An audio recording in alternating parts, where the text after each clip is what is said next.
Okay, Geeta Dhyana.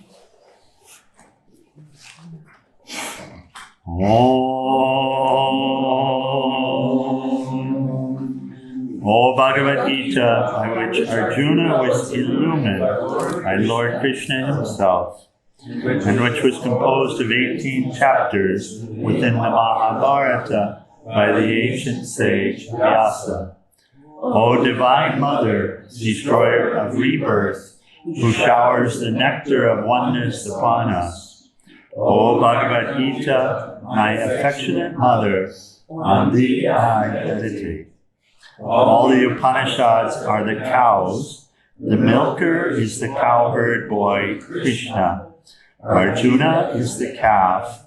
People of purified intellect are the drinkers. And the milk is the supreme nectar of the Gita.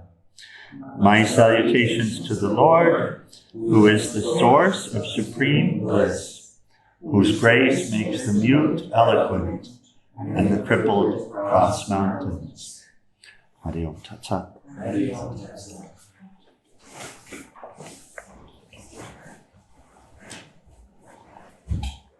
Okay, Uma Devi, the question you asked yesterday. Lord Krishna had started to answer it. These are the last two shlokas in chapter 3.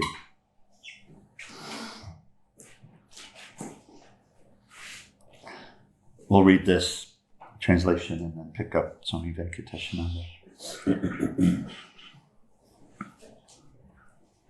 So I'll just read quickly what brings us here. Arjuna asked, this is 36, Arjuna asked Sri Krishna, what force is it that drags us into sin, even against our will, as if by some compulsion? So Uma Devi, that's that question, isn't it? Yeah, you were talking about eating some food that seemed to have control over you. Oh, yeah. Well, and that's the disease. People always say, "How may you do it?" The blood, and in a way, it's the lower nature asserting. Yeah. So it is. The devil made me do it, but didn't actually make me do it, and that's the thing. So,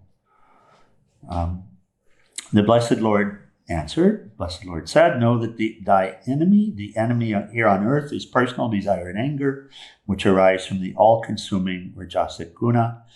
And then, like fire covered by smoke, like a mirror covered by dust, like the unborn fetus completely surrounded by a membrane, just so is the wisdom in humankind covered over by the insatiable fire of desire, the constant enemy of the wise."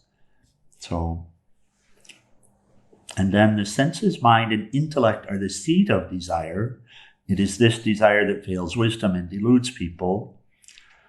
So these last two were the discussion yesterday, this one, and then he starts to give the prescription, starts to give the cure. Therefore, Arjuna, first take control of your desire, the sinful destroyer of wisdom and self-realization. So we'll come here. And this is, how we pray in the Gita Dhyanam. And the Dhyanam, Gita Dhyanam says that the Upanishads, all the Upanishads are the cows. So the symbolism of that is that this is a nectar being given to us, which is being equated to milk coming from cows. The milker is the cowherd boy Krishna, so it's Lord Krishna who's bringing this wisdom from the cows, and the cows are the Upanishads. So the what is the cow? The cow related to the milk is the what of the milk? Source. The source of the milk. So in this case, the Upanishads are said to be the source of the wisdom. And Lord Krishna is, we could say, distilling it, but milking that cow here in Bhagavad Gita, giving us all of the wisdom from the Upanishads. The Upanishads are many. There were said to be 1,008 in ancient times. There are said to be 108 now. And we've been studying Katha Upanishad for how many months now? 1 or 2 days a week.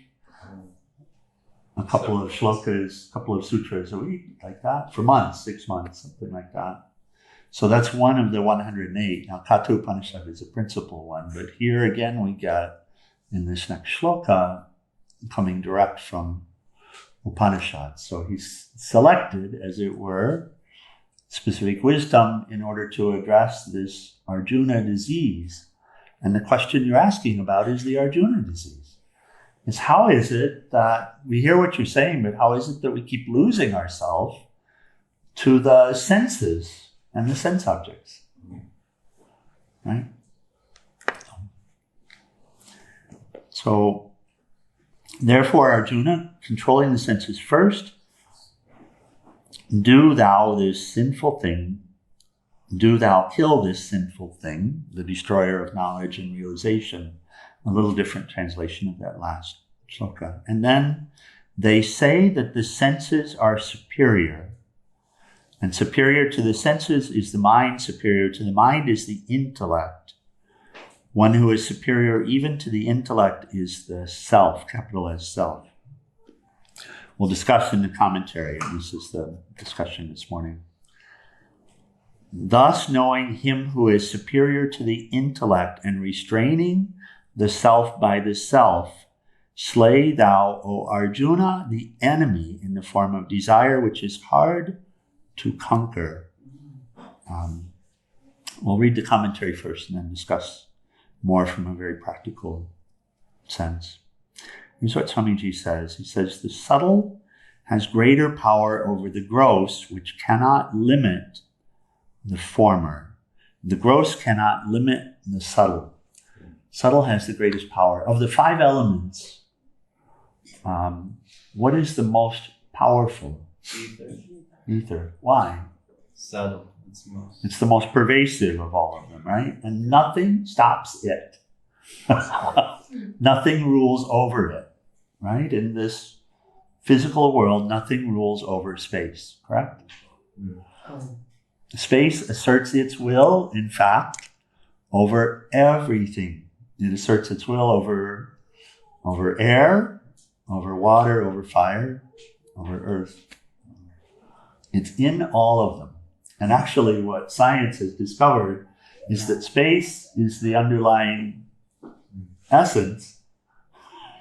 Now, we go deeper. In yoga, we go deeper even than the physical elements. But the discovery in quantum physics is that actually it's the fabric of space that is where the defining properties of this universe exist. It's the backdrop for all of this.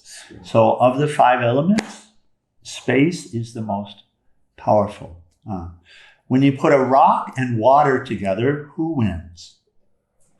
Water. Rock for a while, and then water goes around. And then water Goes around and erodes it. and finally washes it down to the ocean. Turns it into the same. So the most subtle, he's saying. And this description is a description of the order of things, the order of this person. So the subtle has greater power over the gross, which cannot limit the former, even as the prison wall cannot limit one's thoughts. The senses, the mind, and the intellect are like the brick, mortar, and plaster of a house in which the master, the capital S self, dwells. They have no freedom to act, and they depend on one another and ultimately on the self, capital S self, or pure awareness. We are not really slaves of the external world. All the beauty in the world is nothing to a blind man. The most delightful orchestra is silent pantomime for the deaf. The senses are superior to the objects. So that's where this shloka is beginning. The senses are over the sense objects. The senses are superior to the sense objects. Senses are also said to be superior to the body. Hmm? But what is over the senses? So the senses and the sense objects seem to have so much power, right? So, but he's taking a shot at that already. The senses and the sense objects seem to have so much power, right? In the company of a particular type of sense object, like a particular type of food, we seem to be powerless. Seem to be, right? Each of us have some experience, some drug, some alcohol, some person, some, right?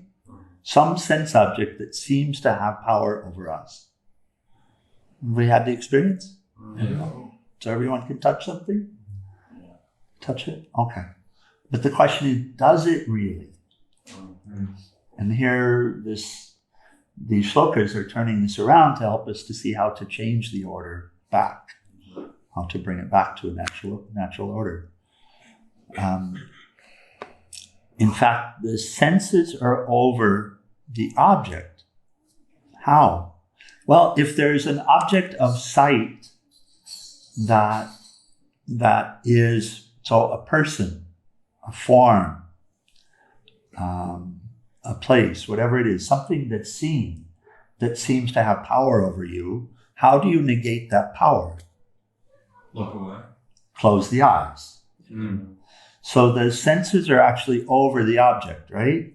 Look away. If the eye caught the other way. Lead is sin. Now, the object is not over the senses. Does that make sense? Yeah. Yeah. So then, that's the first part of it. So then, who is over the senses? Conscious mind. The mind is over the senses. The mind is over the senses.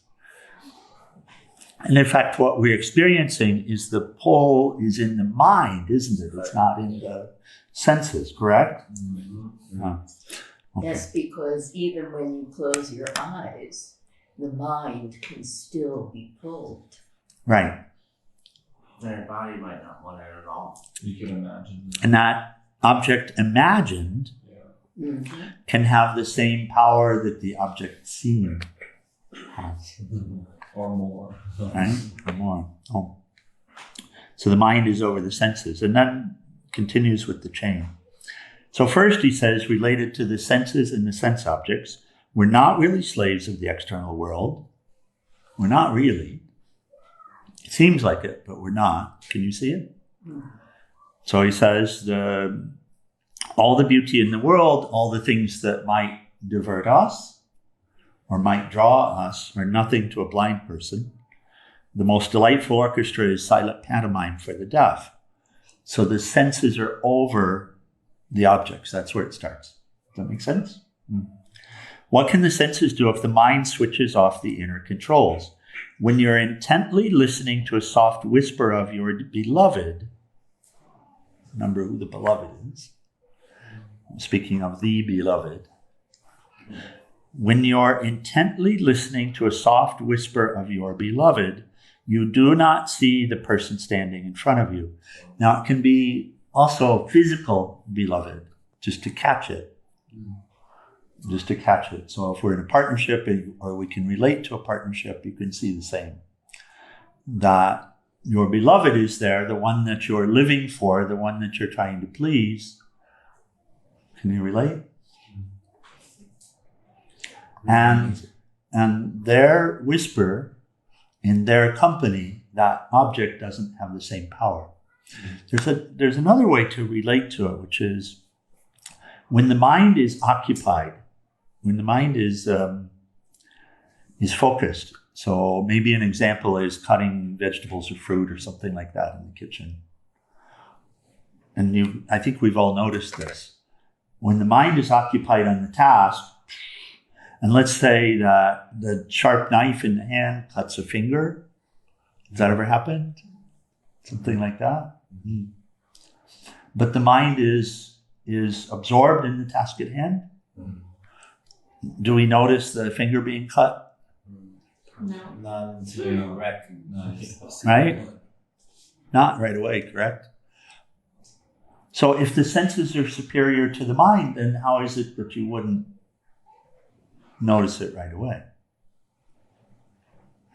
If the senses were superior to the mind, if the senses were all that big of a deal, Yeah, you would notice it immediately. you would notice it immediately. Is it correct? So do you see the mind is actually over the senses? So the next question becomes then, who is over the mind? Yes. It's like when I was We're getting here. Oh, please do. when I was a kid, they would distract me for putting the injection. Yes. So my mind wasn't there and I wouldn't notice Perfect. when the needle wasn't there. Perfect. So that's helpful. You know, we're all given experiences to help us to relate to the teachings. And that's what we try to do, is to help us to touch these experiences so that the teachings become real for us. So instead of just some philosophy, right? So then you can see it. And you can see the mind is over the senses. The senses are not over the mind. So it's turning things around, right? So the sense objects are not over the senses. You can see it for sure. And the senses are not over the mind. After all, it's the other way around, yes? And then who is over the mind? He says, husband, wife, and child walk past a department store. The man remembers only an amazing new piece of electronic equipment. He is an engineer. The wife remembers only a new dress, and the child saw nothing but a toy.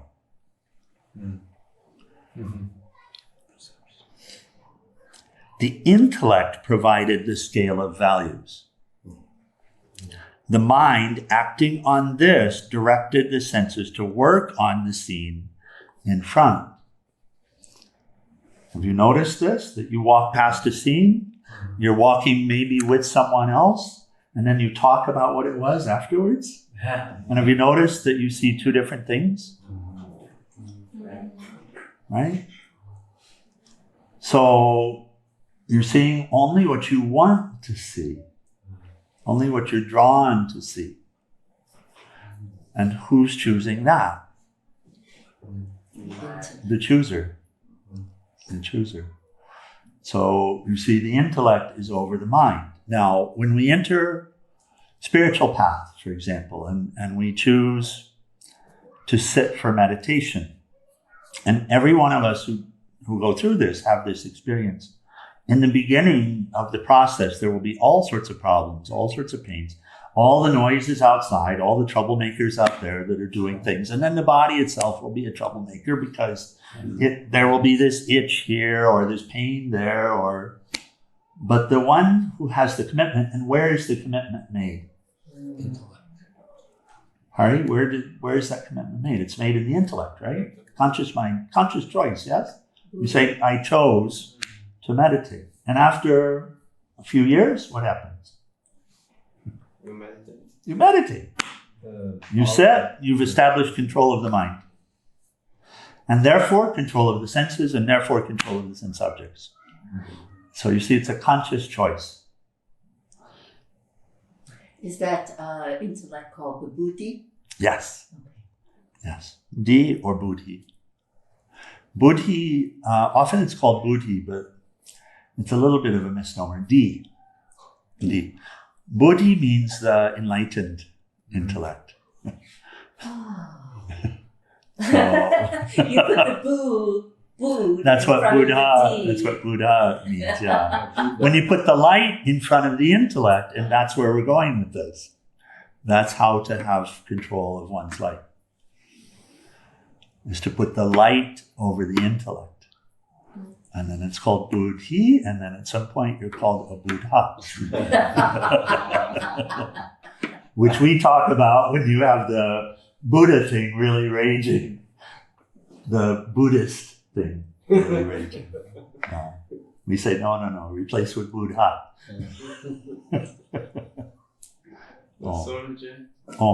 Going back to the example where the family is going to the store and the husband notices electronic and all that. Yes. but the mind has to filter the information because otherwise there's too much input coming in. Correct. And according to whose direction is it filtering the information? The intellect. The mind doesn't have the ability to choose. Yeah. It's still just a, X0, 1 0. So you can see Is the mind like the chariot then? body is the chariot. The The body. body is the chariot. You can see then that the mind is an instrument, correct? It's an instrument in the hands of the intellect. So I'm looking for something. And by the way, I might be looking for drama. It's a pretty common activity, isn't it? Fox News is off the charts, so I might just be looking for drama. And then the mind will be the instrument of discovering the drama through the senses. But that's a conscious choice, because it's also a conscious choice to turn off the drama machine. Right? And then I look for girls, or I look for whatever. But that's a choice.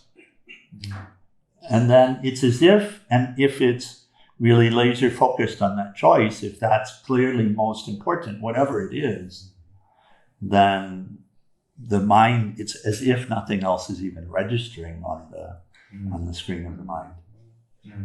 Right? Oh. We're not saying, for example, that you should be aware of everything that was in the store instead of just being aware of something. Well, really what we're saying is you should be aware of the light. The Atman, self, capital S, self, God. And then the store will take Which is in the store. Which is in the store. Any object one would look at is there.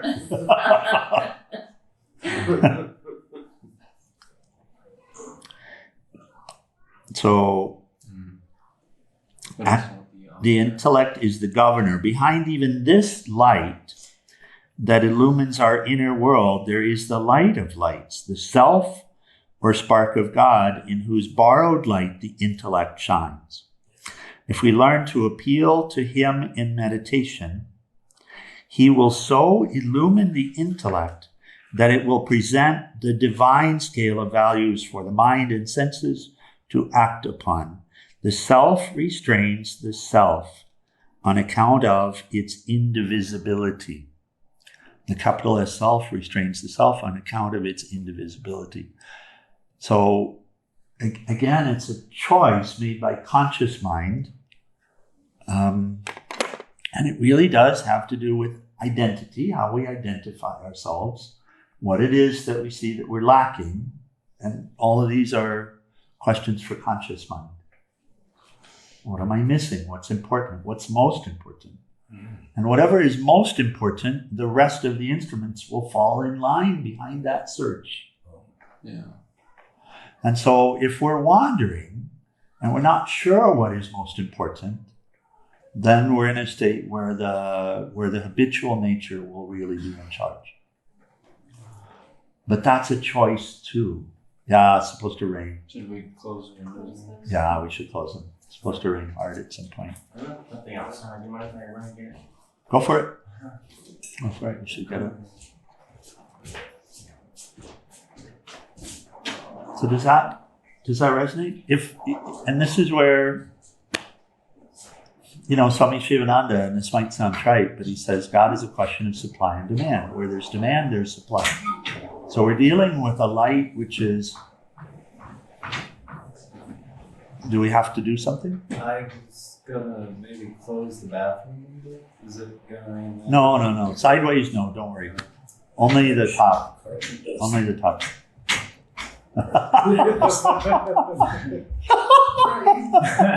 Oh, it's ours then. I get it. Okay, and now we have an example of exactly how it works. This is perfect. We couldn't end better than that.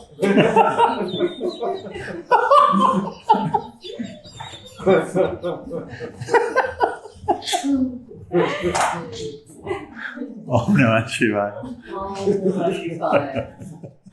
that's so cool. I was as you were saying, what's most important, of course, Ma. And then it started to rain, and for a moment I thought, there's a chair outside. And, but Ma just overtook all, and it was like, no big deal. But by the way, it's not just choice, because the light of lights is always in charge. Yes. The light of lights is the source of light for this intellect. This intellect, the function of intellect is grace. And it's the light of light which provides. It's the light of light which is wisdom itself. It's the light of lights which is the underlying life force, which the intellect has to borrow from in order to function. So it's actually always in charge. But when the choice is made that that's most important, or this is most important over anything else, then all of the other instruments will come into line. And now, Krishna also said, just this last point for the morning, Krishna also said this: thus knowing him who is superior to the intellect. So this becomes important. Thus knowing that which is superior to the intellect. Right? Oh. And restraining the self, the little self, by the capital S self. So what do we call that? Many different things. We call it surrender, for one. Where I give this instrument to that light. Right? So I give it to that light. You're in charge now. I'm not in charge. Intellect says, I'm not in charge anymore. You're in charge. So now my function as intellect is to learn you, to follow you, to devote to you, to be your servant to the light, right? So that's one of the ways it can be said like this. That's one of the ways it can be related to like this. And here's that body chariot. So, Lord Krishna, I give you the reins of this body chariot. I give you all of this. Please take it. I serve you now. I serve the light. This is a statement made by the intellect towards the light. I serve the light, light of lights. Because I know that you are actually the power of all of this. That you are my own life, that you are my own intelligence, that you are my own movement, that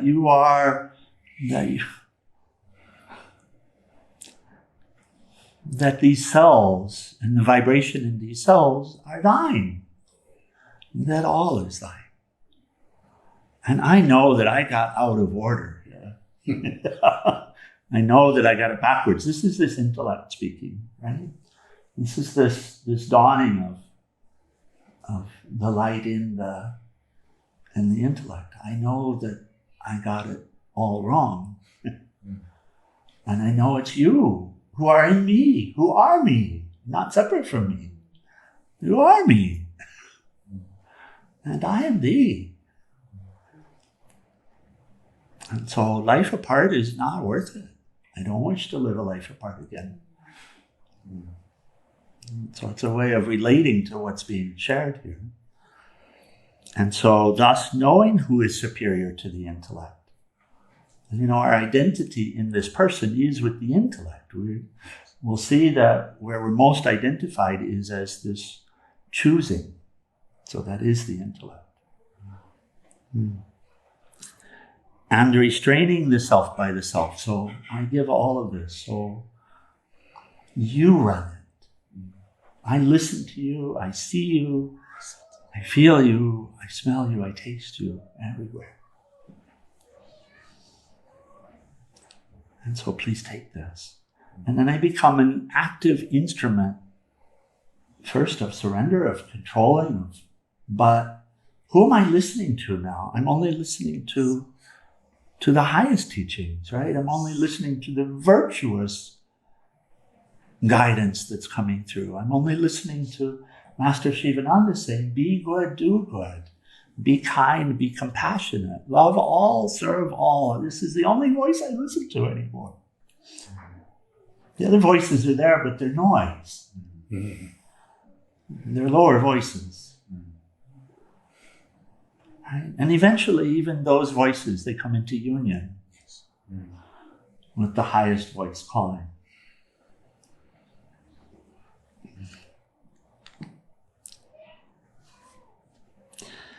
And restraining the self by the self. And then, very practically, he says, slay thou, O Arjuna, the enemy in the form of personal desire, which is hard to conquer. And that is so practical. Because even when this choice is made, it's hard. It's hard because the old tendencies are still there. It's not like the light burns them away in a flash. Right. It does burn them away. Slowly. But it's bit by bit. And the ones that are the strongest, they stick around longer. But from one perspective, they give us something to deal with. They give us something, some way to serve. Oh.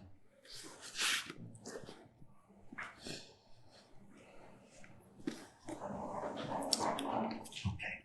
Any comments or questions? Anything else?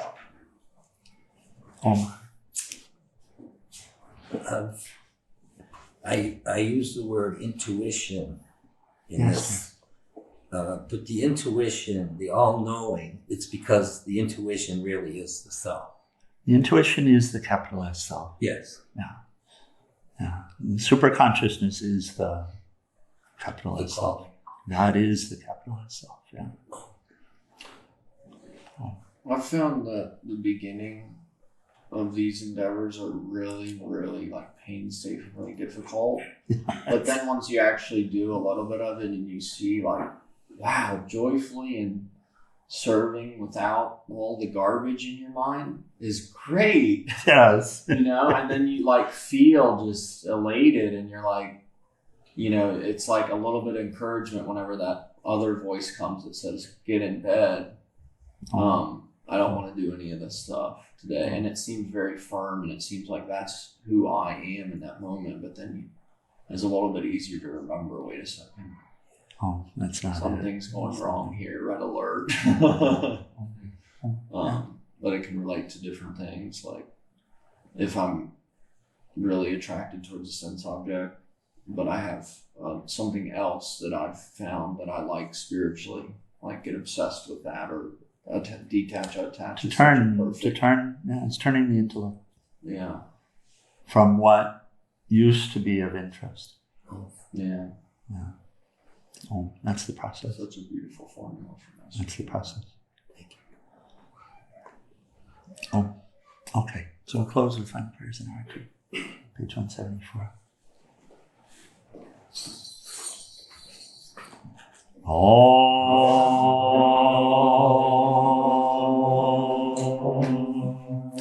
Om Trayambakam Yajamahe Sugandim Pushtivardhanam Orvai Bandhanan Mritor Mushyamam Mritat Om Trayambakam Yajamahe Sugandim Pushtivardhanam Orvai Bandhanan Mritor Mushyamam Mritat Om Trayambakam Yajamahe Sugandim Pushtivardhanam Orvai Bandhanan Mritor Mushyamam Mritat Om Sarvesham Swastir Bhavatu Sarvesham Shantir Bhavatu Sarvesham Purnam Bhavatu Sarvesham Mangalam Bhavatu Sarve Bhavantu Sukhinah Sarve Shantu Niramaya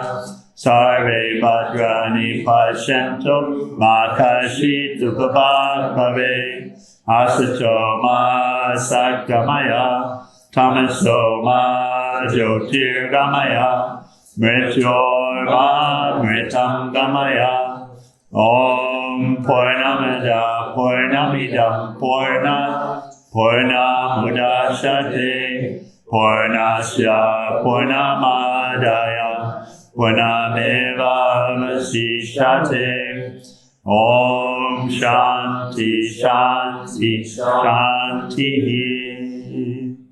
O adorable Lord of mercy and love, salutations and prostrations unto thee. Thou art omnipresent, omnipotent, and omniscient.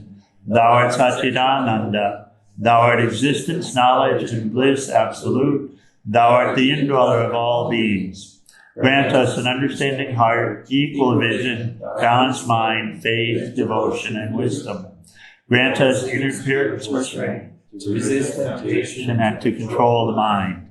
Free us from egoism, lust, anger, greed, hatred, and jealousy. Fill our hearts with divine virtues. Let us behold thee in all these names and forms. Let us serve thee in all these names and forms. Let us ever remember thee. Let us ever sing thy glories. Let thy name be ever on our lips. Let us abide in thee forever and ever. Humble our Sakguru Shivananda Maharaj Ki, and salutations to all the saints and sages of all traditions. And stand for our king.